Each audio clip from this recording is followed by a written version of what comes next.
Thanks, Karen, and thanks for inviting me. So I was just going to sort of present a few notes today on a project I've been working on for about 6 months in its current form, which stems from the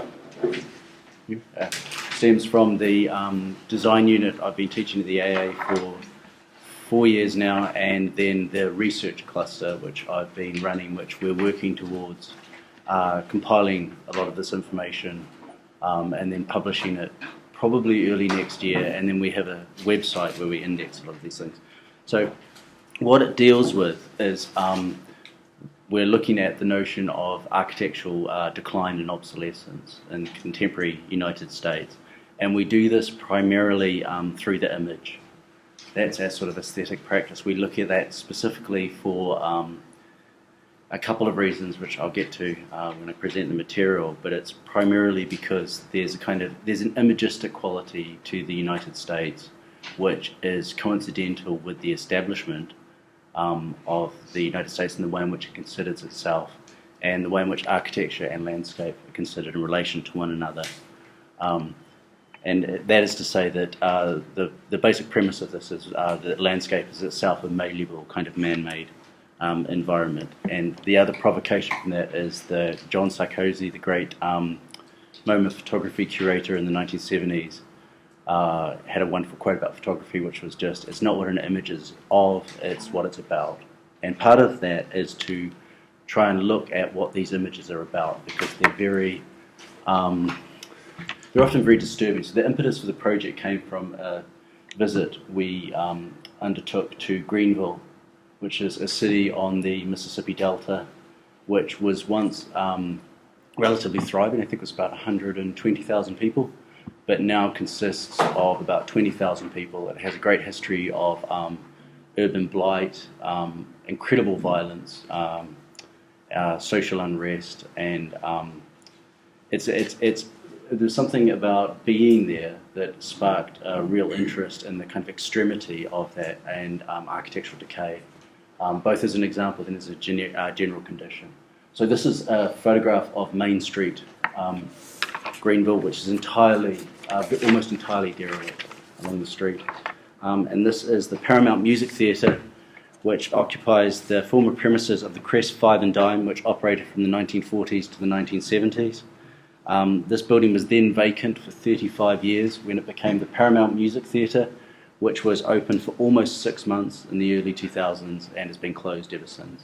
While the building beside it has occupied the entire next block, as we'll see later, and one of the films we recorded is entirely derelict. And again, that's the sort of Main Street. So this research has been examining the notion of architectural obsolescence, which in the terms we've been looking at it as a kind of the unplanned obsolescence of architecture. The architectural implications of this passing loss are examined through contemporary America.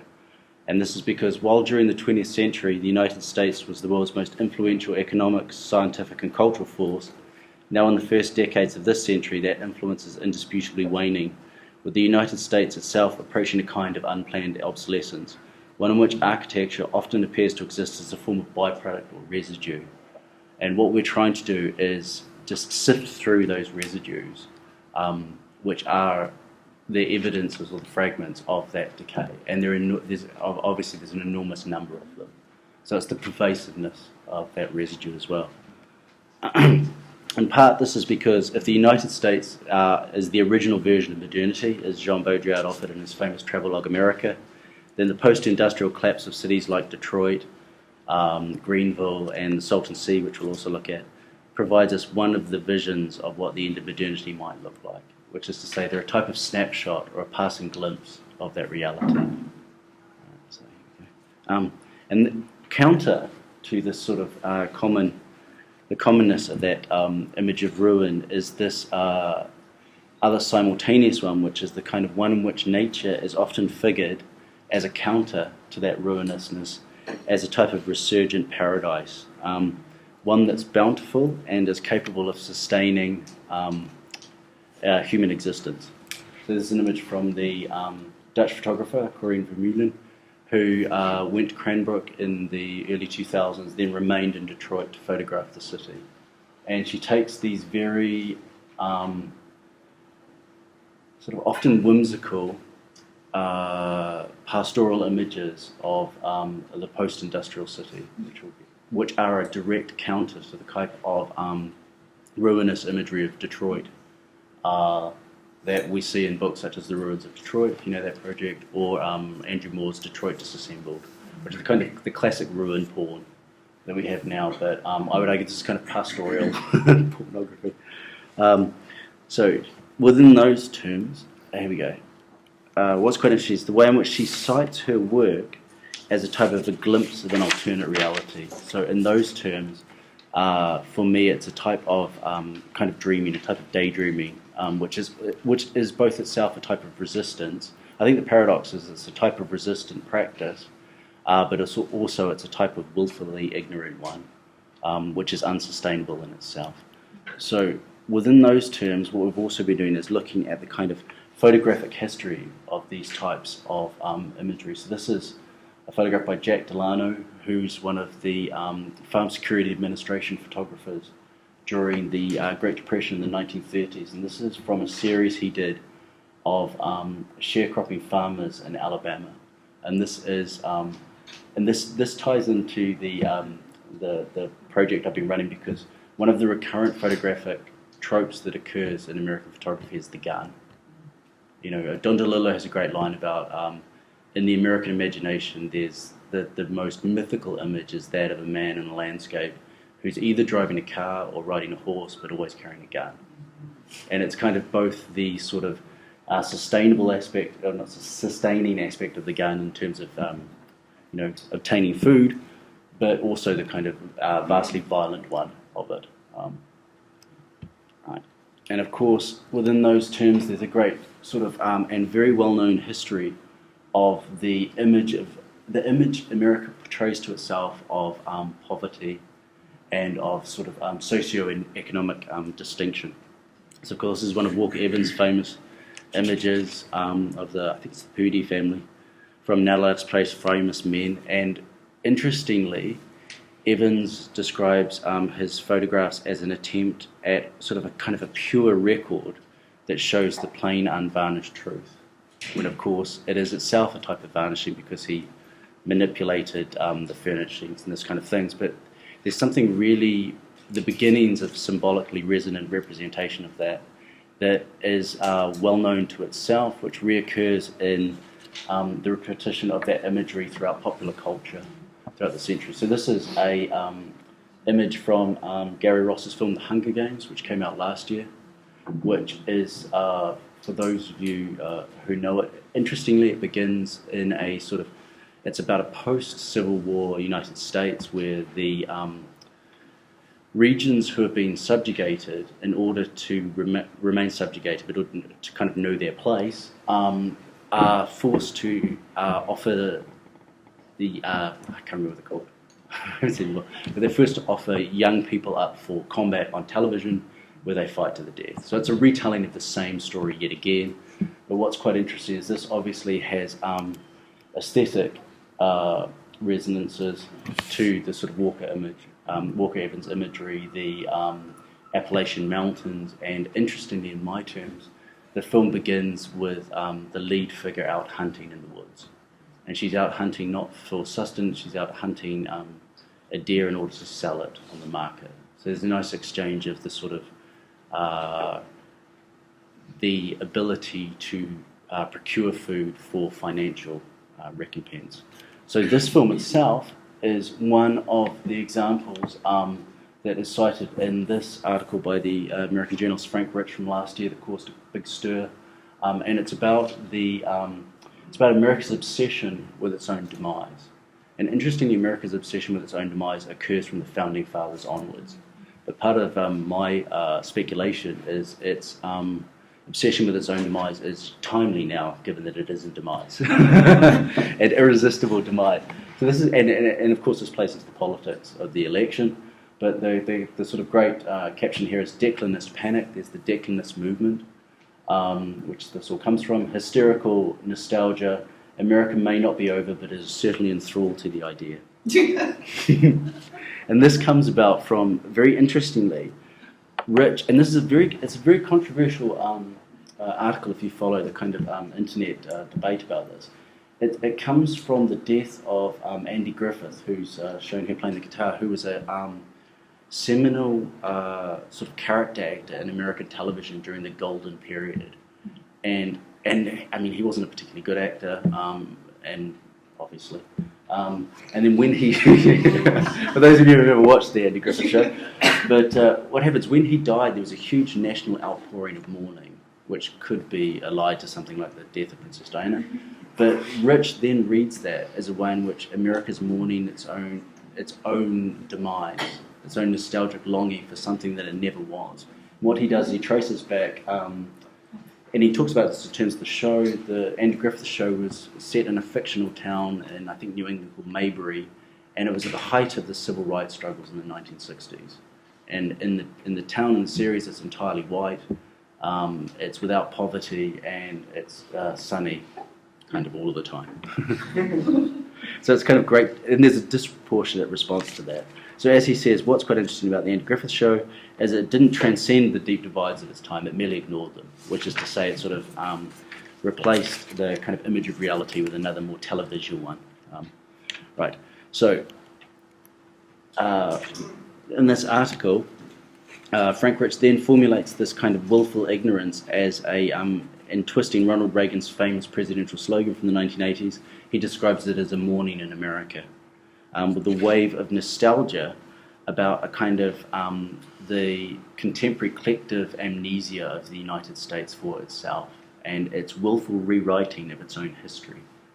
And this, again, this kind of resonance of that is comes out in the sort of this mourning for its loss of superpower status, and this is evident in the first episode, or actually the actual beginning of the series, The Newsroom, which is Aaron Sorkin, the Hollywood Liberals television series about a newsroom. It's about media, and you can watch it on YouTube.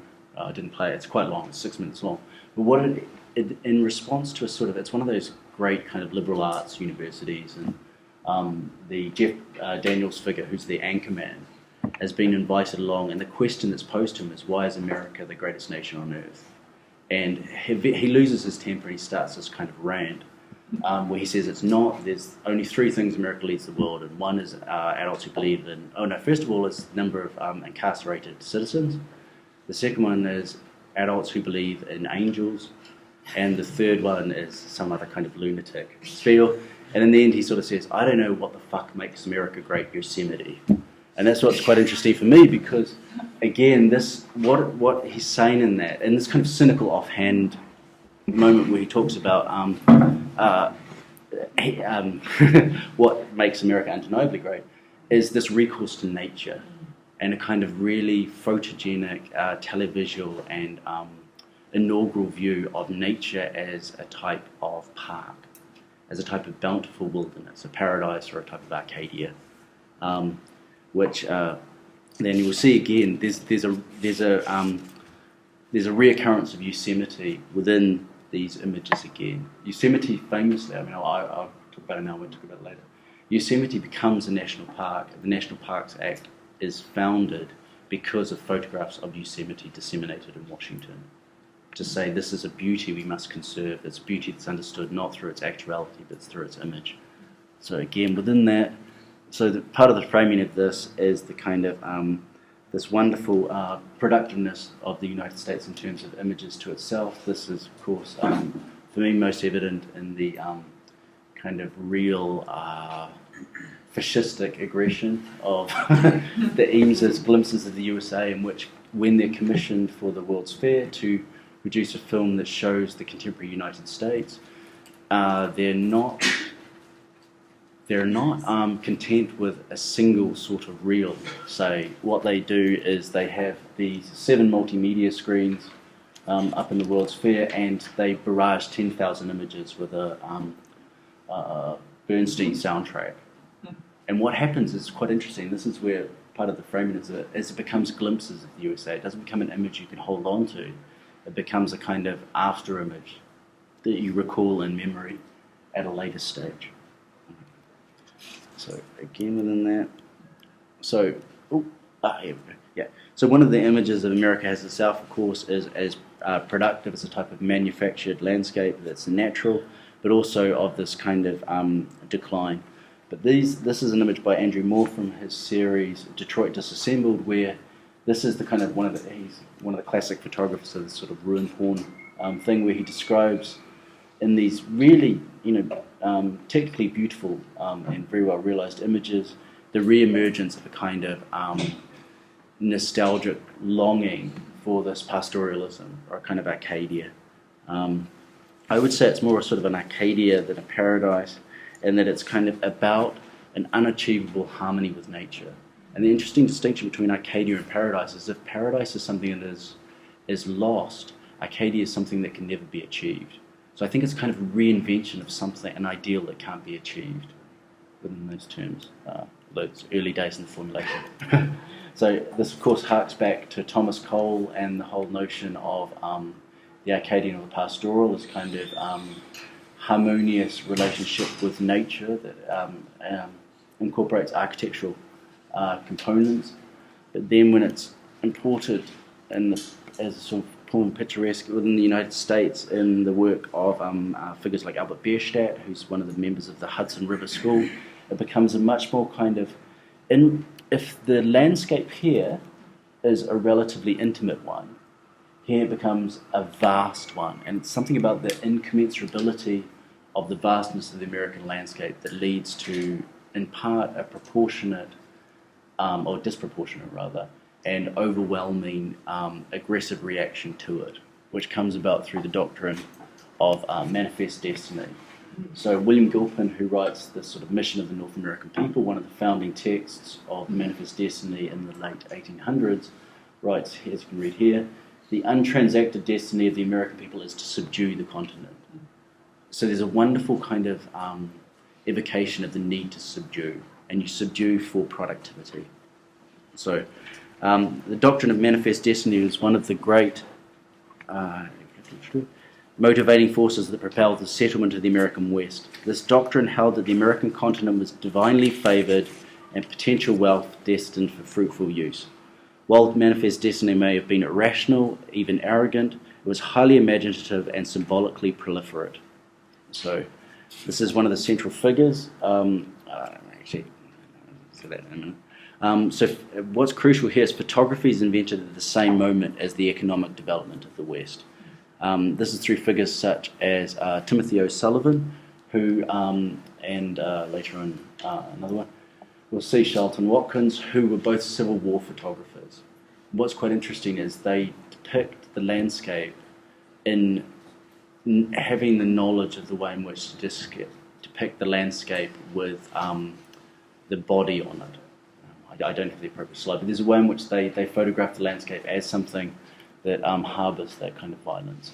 So again, here's another famous O'Sullivan image, where again these images, I'll give it to them, furthered the West of the imagination, a mythologization that embodied two contradictory tenets. So first of all, in Manifest Destiny, one of the tenets was that the individualist agrarian ideal of a continuously divinely ordained progress would transform that natural wilderness into a civilized garden, and a sort of a European scale, almost a European scale garden. And the other one is that man's materialist and capitalistic development and the technology it employed would be the agent to harmoniously open up the West, which of course it wasn't. So within those terms, there's a kind of way in which there's this deliberate constructiveness of these photographs, which, as Rosalind Krauss has famously written, evidence both the high point of American landscape photography, but open up the discourse of photography as an instrument in which to subdue the continent or to advance commercial exploitation. So this is an image from the laying of the Prescott Eastern Railway in Arizona. And in part, these images were taken both to record the progress, but also to be sent back to the East Coast to be used as commercial vehicles to continue the development of the line. So there's the way in which the infrastructural settlement of the United States is entirely commensurate with the funding of that through the use of photography, which was entirely understood by the photographers who worked on that at the time. And again, in terms of that, here's another kind of way in which these photographs act as a type of way of defining what is American wilderness. First of all, in physical terms, in which they visually chart these open spaces in as a series of discernible forms, in which case the frame becomes essential in framing what is essentially potentially overwhelming as a type of consumerist object. This is one of Watkins' images that were bound into a book called the Yosemite Book, that with its accompanying text was used in Washington to found the National Parks Act, of which Yosemite is the first. And the second one, which is more important to the research I've been looking at, is the psychological effect they had in recording and enacting the kind of mythology of the West as a bountiful paradise and a frontier. So within those terms, the subjugation of nature is what's sought, but of course, at the same time, there's a kind of great concern for the way in which nature is able to fight back, or nature is malign. So there's always a kind of return of nature, and this is, evident here through the sort of classic Melville text of Moby Dick, where the kind of the protagonist's irrational attempt to subdue nature leads to both their own demise and the destruction of that nature itself through the whale. I have another example of that, which is a slightly more architectural one, which is Jaws, which is a great favourite of mine. So for those of you who know Jaws very well, the town of Amity, which is a New England holiday town, is the economic survival of the town is threatened by the arrival of a great white shark swimming wildly out of its own domain, which threatens the economic gain of the July the 4th holiday. So there's a wonderful way that the arrival of nature not only is malign, but is economically destructive. It will destroy, as the mayor says in a classic scene, it will destroy the ability of the town to sustain itself for another year. So of course the only way to then deal with nature is to destroy it. Slow ahead. So I can go slow ahead. Come on down and jump some of this shit. Shark.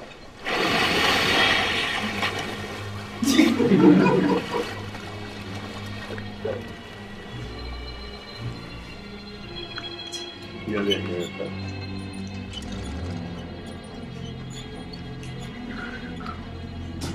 You're going to need a bigger boat. The point here, what he says, is he goes into Quint, the captain, and says, you're going to need a bigger boat. So the response to a bigger shark is to get a bigger boat. And of course, within my terms, this keys into this kind of architectural notion that architecture always wants a bigger boat. So this is, of course, when Le Corbusier spread from towards new architecture, in which he describes the kind of autonomous, self-contained, it's the desire of architecture to have an autonomous, self-contained, resistant vehicle that is like a self-contained city, obviously. And the great caption he has for this is, look at this and think of some great buildings. And of course, another sort of aside to that, I'm not quite sure it's here, is Hans Holstein's wonderful project in which the sort of monumental object is placed in the landscape. Of course, these are a type of visual parody of Le Corbusier's conception of architecture as an object in the landscape. But also what's interesting in both Helene and Corbusier is the essential role of machinery or technology in implementing and advancing architectural possibility. So again, as Helene says, we will be able to make an architecture that is not determined by technology but utilizes technology. So again, in Banham's terms, Banham's citation of this, Drexler quote, is the purpose of technology is to make the dream a fact, the end is to make the earth a garden, a paradise. And here's an example of one of the paradises we've been looking at. This is a post-industrialized garden. This is the River Rouge plant in Detroit. This is the high point in 1927 of the plant, which we'll look at in a little bit more detail a little later on. But here we go. And this is what went on inside. This is the assembly line of the Model T plant.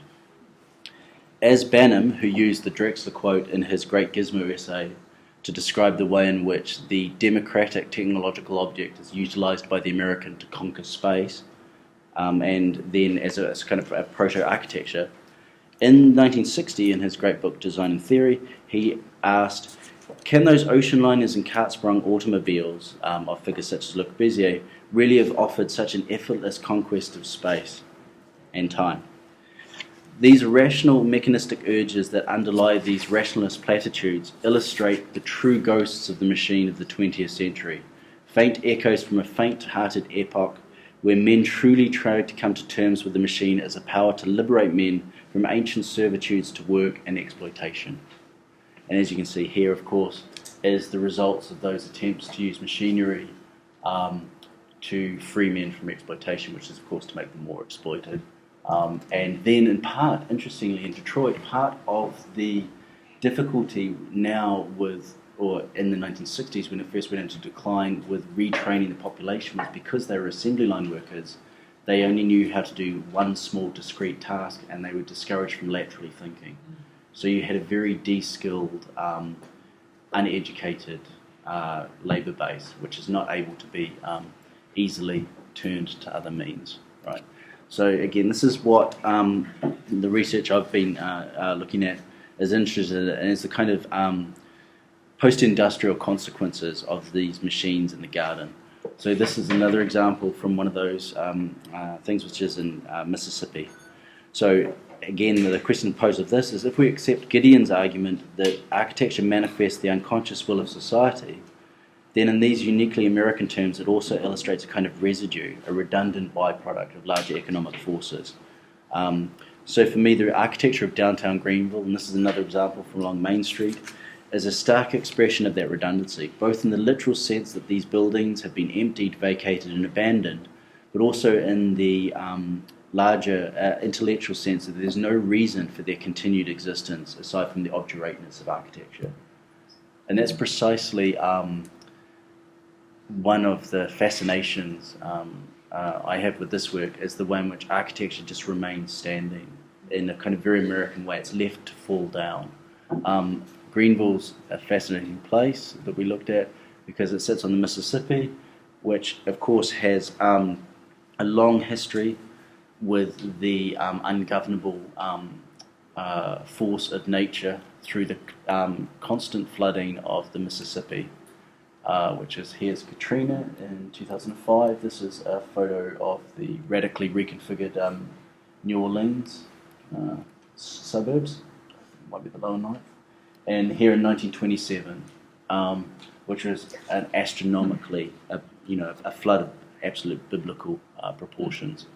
So again, as I'll get on to talking about Detroit, but primarily what we've been doing over the last 4 years within the unit is going to look at investigating these various areas. So we started off in the American desert, where we looked at the southwestern desert. We moved to look at the way in which the natural forces operate through looking at the Mississippi River and the Mississippi River Delta, which is an absolute and irreversible decline. We then went to the Salton Sea, which is an accidental sea in the desert in California, which is an environmental disaster. And then we finished up our sort of glorious tour in Detroit. And then I think next year we're going to have Palm Springs or something. So again, this is just some footage from the where we shot. But in 2010, we visited Greenville, Mississippi. Flooding, racism, drug addiction, crime, gambling, and urban flight have all blighted this region. And no image or fleeting visit can truly convey the sense of abandonment, hopelessness, and violence that accompanies a city like Greenville. Greenville, when we were there, was the murder capital of America. And as a sort of anecdote, the hotel we were staying in, the other guest, it was a 200-room hotel, there were 3 guests. The other guest was mugged in the lobby at 4 o'clock in the afternoon at gunpoint. So this is the Salton Sea, which we visited in 2010. This is a derelict sea in the Californian desert that was formed when the Colorado River was accidentally diverted in the wrong direction in the early 1900s. This accidental sea not only became a tourist attraction, Palm Springs with water, but was an opportunity for rampant architectural speculation. Unfortunately, which was developed in the 1950s, 60s, and very early 70s by the Holly Corporation. Unfortunately, the promise of the Californian Riviera soon faded with the toxic reality of 140-degree summers in the desert and apocalyptic wildlife die-offs. So what happened here was the sea, which we won't really be able to see. Actually, look at this. The sea itself was formed when construction work went wrong. The water for the Colorado River was accidentally channeled into the lowest part of the Californian desert, which then took 3 years, 2 or 3 years to stop, by which time it had formed the sea in the middle of the desert, which everyone started going water skiing on. The Rat Pack, when they're in, their drinks and things, it was stocked with fish in order to become a sportsman's paradise. But what happened is, because it's a sump, there's no actual way in which the sea receives any water other than rainfall, of which, because it's the desert, there's virtually none. So it's fed from the agricultural runoff from the Imperial Valley, which is the most heavily industrialized mechanical farming in the United States, which makes it a toxic soup. Mm-hmm. So the millions of tilapia fish that were placed into the sea die off every year, and the stench is unbelievable. It's actually staggering. So as a result, the development of Salton City, which is just one of the parts of the Salton Sea, featured 22,000 fully serviced lots, which have power, electricity, a phone line, and gas. One of which we looked at buying a house on our unit budget. It was that that literally can buy a full house for about $5,000, $5,000 to $7,000. Is that your unit budget? Congratulations. There was a whiff around too. But wait, it gets even cheaper in Detroit. So this is one of the great sort of sites of one of the modern masterpieces that was erected of the beach club, the yacht club looking out onto the Salton Sea, as it is now. This is the airport, which only the slab was conducted because it was possible to fly in from LA. And it continues. What's interesting is, because it's the cheapest place in California to live, the kind of development of it continues. So this is the last sort of wave of building in Salton City, which, as you can see, the developer ran out of money during the crash, and all of these houses, as a whole suburb of them, were just left as was, and everything's been stripped out of them. So they become a really engaging sort of proto architectural state. And interestingly, again, what the Salton Sea, like a lot of the places we go to, becomes as a kind of photographic backdrop for ruin. There's a large number of music videos that are shot there. They become these kind of, the only people who visit these places are sort of tourists like us, which is an interesting dilemma always come about, okay, which gets us onto Detroit. Okay, so interesting. So this year we travelled to Detroit, a city which is so synonymous with architectural ruin that images of its civic decay are as cliched as they are poignant. So again, I'll just play this one. It's only reason really for continuing to be is that symbolic resonance is the home of the US auto industry's big three, Ford, Chrysler, and General Motors. But now the city almost entirely relies on federal life support, and has enough vacant land to accommodate Manhattan, Boston, and San Francisco combined. Its population has contracted by over 60% since 1950. The high point of Detroit was 1952. It's been in decline for 60 years. And this is interesting, but the symbolic resonance of it is evident in its reoccurrence. So this is from the second presidential debate, where Mitt Romney, who's the son of a Chrysler executive, is debating with Obama about the plans to let Detroit go bankrupt. And their argument is, if Detroit goes, and Detroit is already bankrupt, but its argument in letting it go bankrupt is it will rebuild itself somehow, which is, of course, impossible. So this is an example of the scale of the industrialization of the city. This is the River Rouge plant, which was Ford's plant. It's the largest integrated factory in the world. It's 1.5 miles wide by 1 mile long, It includes 93 buildings with 16 million square feet of factory floor space. It has its own docks, steelworks, coal-fired electricity plant, mineral processing plant, glassworks, and over 100 miles of internal railroad. Over 100,000 people worked at this plant in its heyday. Now it makes the Ford F-150 truck, which was in the Chilean desert before. It makes a third of the United States production run of that now. It's the only thing it makes. And all of the buildings virtually have been either decommissioned and demolished or shut down. But it's incredibly polluting and toxic. So as just one example of the kind of toxicity of it, this is a shot from the town of Rouge of the coal plant, which is the Ford plant, has a coal-fired electricity plant, which in the last decade alone has resulted in, environmental pollution from that plant has led to an estimated 44 deaths, 72 unassociated heart attacks, and 700 asthma attacks in that one town of 10,000 people. So there's a kind of way in which, again, there's a kind of overwhelmingness of this residue. So in Detroit, for example, there's 100,000 abandoned houses. It's possible to buy a property, well, like any of these ones, for between $250 and dollars and $1,000 will buy you a good one you can live in straight away. You can buy an industrial building downtown for about $1,200. So interestingly, what happens with this is again this kind of re-emergence of a type of